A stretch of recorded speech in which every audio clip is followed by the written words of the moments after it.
This is James Corbett, and you're tuned into CorbettReport.com on this 27th day of April 2011. Today I'm talking to Max Fraser, an independent filmmaker in the Yukon whose latest work, Never Happened Here, the White House 9/11 story, just premiered this week and is already drawing international attention. He is available at maxfraser.ca. So, Mr. Fraser, thank you for joining us today on the Corbett Report. Nice to talk to you, James. Well, it's great to have you here, and in order to set the table for today's conversation, I'd like to read from a CBC article that came out on the 25th of April under the headline, Yukoner Tackles 9/11 Korean Air Hijackings Mystery, and it reads in part, quote, when Max Fraser started collecting footage and stories about how September 11th, 2001 played out in the Yukon capital of Whitehorse, he set out to make a point-of-view documentary about the terrifying specter of two supposedly hijacked jumbo jets landing in or on Whitehorse. What Fraser ended up with is the mysterious tale of how Korean Air Flight 8085 bound for New York City came to land at the then Whitehorse International Airport at 11:54 a.m. that day instead of descending at one of the many better-equipped Alaskan runways it passed on its way. And even more mysterious is why two Korean planes were transmitting a hijack squawk, a satellite code that can be discreetly set by a pilot to alert authorities on the ground of a hostile takeover, even though all was well on board the flights. End quote. So, this is a fascinating story, not least of which because it is one that so few people actually know about. So, Max Fraser, you have the floor. Tell us about this documentary and how it came about. Well, I got involved with film and video a few years ago. I have a background in journalism and printing and publishing. And the day that airliner arrived in Whitehorse is what I equate to a day as big in the Yukon history as the Klondike Gold Rush or the construction of the Alaska Highway. Although nothing changed on the ground, certainly things changed in our minds. I mean, we woke up that morning to radio news out of New York. We all, turned on our televisions and were dumbfounded by what was taking place in New York and Washington. Many of us, being on the Pacific time zone, saw the towers crumble live on television before our eyes. So we were all shocked. And the next thing we said to ourselves is, thank goodness I live in the Yukon. Something like that will never happen here. Then 4 hours later, the police were on the radio live saying there's a hijacked airliner coming to Whitehorse. Public buildings and schools are being evacuated. Parents, go get your children. And so it was a day of fear and panic and confusion in our little town in a remote part of northern Canada. And I thought in, kind of the post 9/11 aftermath and the subsequent years that, understandably a lot of attention was paid to New York and the events there, but in the Canadian side, a lot of attention was being paid to Atlantic Canada. But really, the Whitehorse story wasn't being told, and we were really the only town on the planet that was told to prepare for a hijacked airliner, that was told to prepare our emergency authorities on the ground for a mass casualty incident. And so I set about trying to tell a point-of-view documentary about the experiences of other parents like myself, because many thousands of us all dropped everything, fled our workplaces and our homes, and raced to find our children. And it was a very dramatic, terrifying experience, and I wanted that story told. Well, it's certainly a dramatic experience. So tell us a little bit about that story and how it unfolded for you personally on that day. Well, I was, I'd gone to work I was working at the time at the Queen's Printer, and the location of that facility was just under the Whitehorse runway. People need to understand the geography of our town. We're a small town. 25,000 people nestled in the Yukon River Valley, just north of the 60th parallel, north of British Columbia, east of Alaska. And we have an airport that's located on a bench immediately above the town. My daughter was attending Whitehorse Elementary, which is right in the center of downtown. And the image that was conjured in our minds, of course, was that if a hijacked airliner was on approach to Whitehorse, all they had to do, the hijackers, was turn the plane like 1 or 2 degrees on approach, and it would have caused devastation in our downtown core.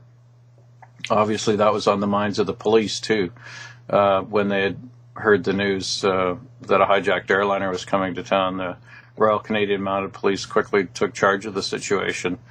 And at my workplace, we heard these strange things coming in over the radio. We kind of all gathered around the radio. There's no television in our office. And we thought, well, this is just so bizarre, these events in New York and Washington. And then what the heck is a hijacked plane doing coming to Whitehorse? And we went outside and we're right under the landing approach area, and thought because we see aircraft there all the time. And I said to my work colleague, well, we might get to see this plane come in. And he says, yeah, unless it crashes into downtown first. And he was kind of joking, but he was also serious. And I turned around. I heard a car peeling gravel, spraying gravel as it left our parking lot in a big hurry. And I thought, my daughter, Robin. So like many others, I got into my car right away and drove as fast as I could to the school grounds. I eventually found my daughter. But just as I got to her, the first of 2 Korean Air planes landed. And it was just a terrifying experience. I was so glad to have reached my daughter. Not much I could do, obviously. And then a few minutes later, the second airliner, ultimately landed safely. But as I describe in my film, the police weren't taking any chances. They had an emergency response team, a hostage negotiator. They took several hours to deal with that aircraft before anybody was let off. So just to be clear, there were 2 separate airliners, but the CBC story, for instance, only talks about Korean Air Flight 085. What was the other airliner? The other airliner was a Korean Air cargo aircraft, Flight 281. Its destination was Toronto. And I gather from what I've been able to discern is that the airline made the decision for the 2 aircraft to fly to Whitehorse together. I think the Federal Aviation Administration in the United States at Anchorage Center cut them some slack on that. And the passenger aircraft, Flight 085, was the one aircraft they believed was hijacked. So there was really no concern about the cargo aircraft, although when it was on the ground, the police took no chances with that as well. Extremely interesting. And from what I understand, KAL 085 was the only flight on September 11th to actually squawk hijack. That's right. And this is what's probably the biggest single bit of information coming out of my documentary is that under U.S. Freedom of Information processes, I was able to obtain from the FAA documentation as well as audio recordings of the Anchorage Tower talking to both Korean Air 085 as well as fighter jets that were sent to intercept it. And an order came from Washington, D.C., headquarters of the FAA, to Anchorage Center to tell the aircraft to turn its transponder code, its squawk, to 7500, which it means only one thing in the aviation industry, and that means hijack. So the FAA in Washington was directing indirectly the plane to squawk 7500? Yes, and it's such a curious experience. Up until that point, the airline had been transmitting a regular squawk. It was, a routine one. It was 5255, and there's data printout as well as the audio to verify that. And the order was given from Washington after Anchorage Air Traffic Control asked Korean Air if it was squawking 7500, and that was an indirect way of trying to find out if the plane was indeed hijacked, if there were, let's say, hijackers holding guns to the head of the flight crew. And the flight crew responded, no, disregard, and asked air traffic control if they their radar screens were displaying 7500, and air traffic control replied negative. So an order came from Washington to Anchorage, and then there was an 18-minute interval where nobody acted on that order. And this was about the same time they were diverting the plane to Whitehorse. And from what I've been able to discern, and it's been difficult because Korean Air has refused to comment, the air traffic control people in Anchorage were so concerned about this order that they questioned it, and they were on the phone to the FAA and the military and that sort of thing. Ultimately, they did relay the order to the aircraft. The aircraft did comply and turned on its transponder to 7500. But Korean Air, the company, the operations center on the ground, was very concerned about that plane being diverted to Canada. It really wanted it to land in Anchorage. There was a lot of anxiety and a lot of back and forth on the telephone that day. And I dearly love to, take this story one step further and get some straight answers out of Korean Air about the events, why the initial text message was relayed to and from the aircraft that brought the first alert, the first suspicion of it being hijacked. Because after the initial text message early in the morning, the aircraft complied with all air traffic control instructions. There was no other sign of hijacking. But on that day, of course, the United States Air Force, Alaska NORAD, wasn't going to take any chances. They had to consider it a hostile target, and they did until they could confirm otherwise. So do you have a timeline on that? So when did it initially squawk the HJK text, and when did the Washington order to squawk 7500 come through? Yeah, Korean Air left Seoul like the night before, flew through the night towards Anchorage. Its destination was New York. It was scheduled to land at Anchorage for fuel and passengers.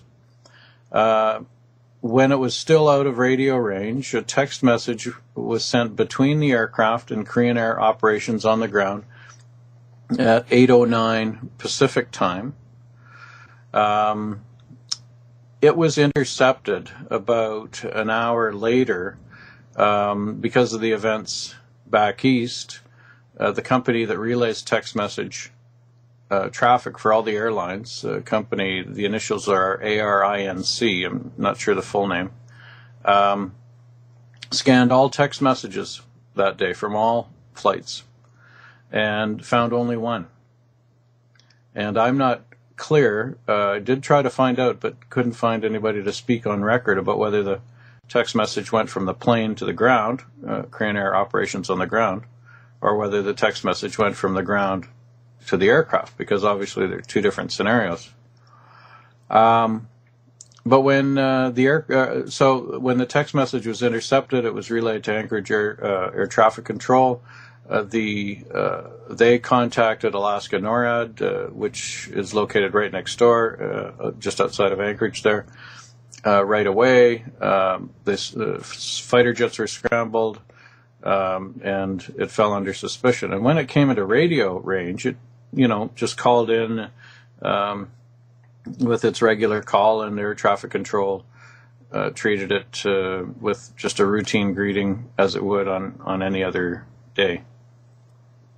So for 2 hours, Korean Air Flight 085 was flying under suspicion of NORAD, and Alaska NORAD got on the phone to Canada NORAD, and of course Canada was accepting many diverted aircraft, both on the Atlantic and the Pacific, and a decision was made between the military staff involved that Flight 085 would be diverted to Whitehorse. So assuming that the HJK text message did come from the flight and not from the ground, which would probably make sense because there's no real reason for ground control to text message that to the flight. But if it was coming from the flight, I mean, this isn't something that could be done accidentally or some missed button. This would be something that would have to be intentionally entered in, wouldn't it? Yes, intentionally entered in. And I don't think you mess with those codes. If you're a trained professional working duty in a job on a 747, basically you're a top of the line professional, and the codes they would use in text messages, which they don't send a text message unless they have to, are very, very clear. And HJK means only one thing, and that's hijack. So we really do need an explanation from Korean Air about that text message. We certainly do. And then the order came at some later point when the plane was being intercepted to change its squawk to 7500 to indicate a hijacking from Washington. Very bizarre. Was there anything in the documentation that indicated why Washington was relaying that order? No. There are different, in some of the documentation, there's different versions by different of the events of the day by different people working different positions at the FAA in Anchorage. There were portions of the documentation, like summaries of phone calls, that kind of thing, that were what they call redacted or not disclosed when all the other documentation was disclosed. And I filed an appeal under the Freedom of Information process, and that was denied.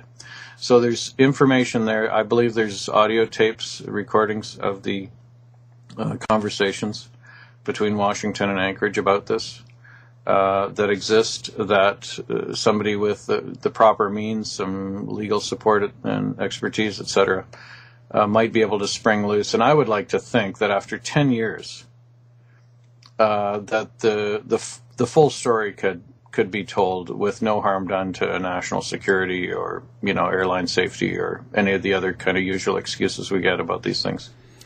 One would imagine, I would certainly imagine that the pilots of that plane were thoroughly debriefed, and I assume probably by the FBI or some other investigatory agency. Have you tried to request any documents regarding that debriefing, or have they been redacted? Do you know anything about those types of documents?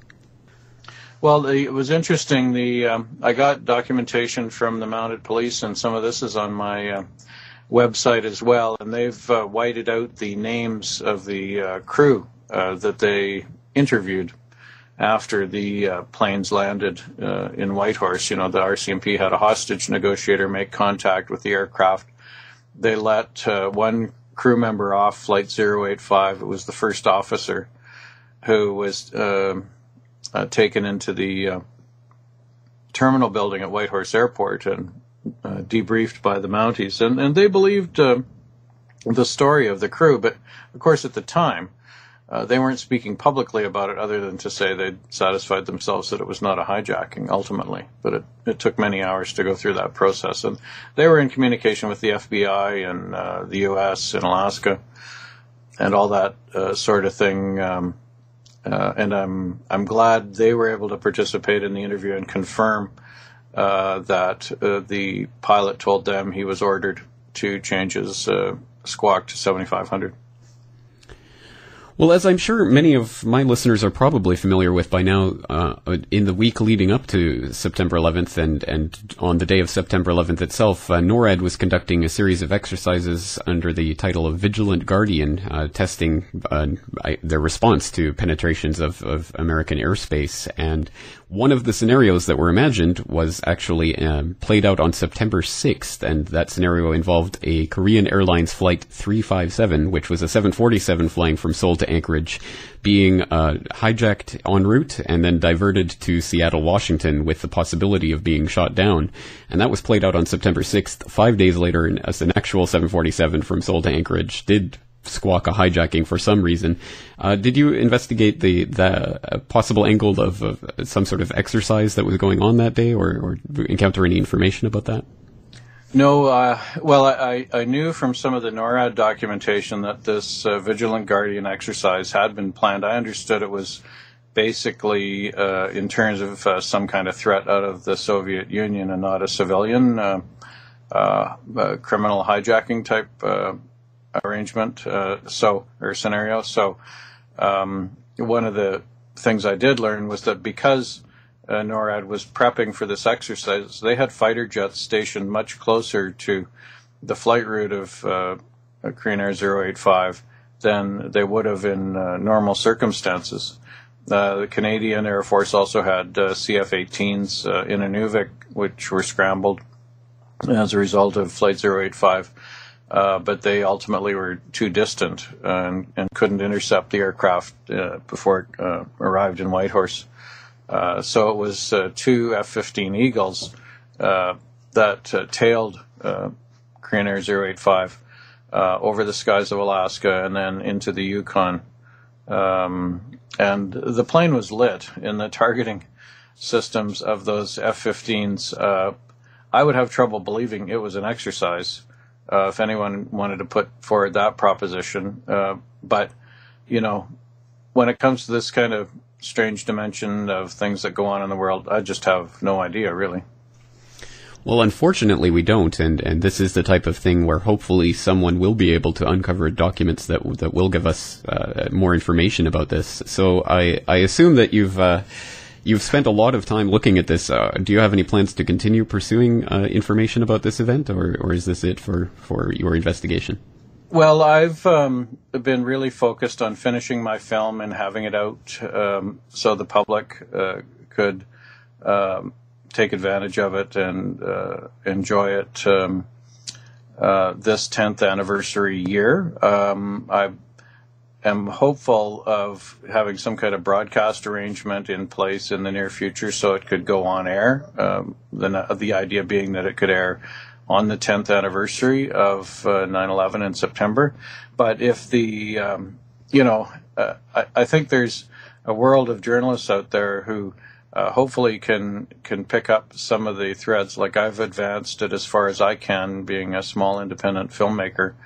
If other information comes my way, I might be able to do something with it, but it really just depends. In a perfect world, the agencies would provide the full disclosure. Korean Air would cooperate. I would get the interview with the pilot that I've been seeking for so very long, but I'd be happy if somebody else was able to contribute, to the story that way. We'll just have to see, how events unfold. I'm, really focused now on getting the word out about the film and trying to get it screened at festivals and get broadcaster interest so a wider audience can see it around the world. That's right. Well, I know there's a dedicated audience and a very active audience for this podcast, so I certainly hope some people out there will be able to pick this up and begin investigating as well for themselves. But on the subject of the film, I understand that it's already done its world premiere in Dawson City and has also premiered in Whitehorse. Where else will it be screening, or are there any plans at the moment for other places for people to see this? I don't have other firm dates. It'll certainly be shown again in Whitehorse. I'm just not sure when. I've submitted it to quite a few festivals in the United States and Canada, as well as some festivals in Europe, and one in South Korea, actually. So we'll see what happens with that. In the meantime, people are welcome to visit my website and look at the documents I've posted there, and if people can take that a step farther.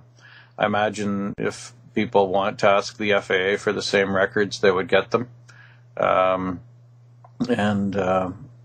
audio recordings and that kind of stuff. But what we really need is the information that they so far haven't revealed. We know that it is a fact that the Flight 085 was ordered to change its squawk to 7500. We still need an explanation for that, and I'm hoping that the attention and publicity will force some kind of answer to that question. Well, it's a very interesting question, and one that I think does deserve an answer, especially now, as you say, 10 years out, and it's hard to imagine what possible harm to national security could come from such an investigation at this point. So my hat's off to you for pursuing this story and for putting this together, and I certainly hope that one day I will get a chance to see the film myself. Obviously, I haven't had a chance on over here in Japan, but hopefully one day I'll get to see it. So thank you once again for all your time today, and tell people the website address one more time in case they want to find your work. Yes, it's Max Fraser, that's all one word, MAXFRASER .ca. Max Fraser, thank you very much. Thank you, James. Great talking to you today.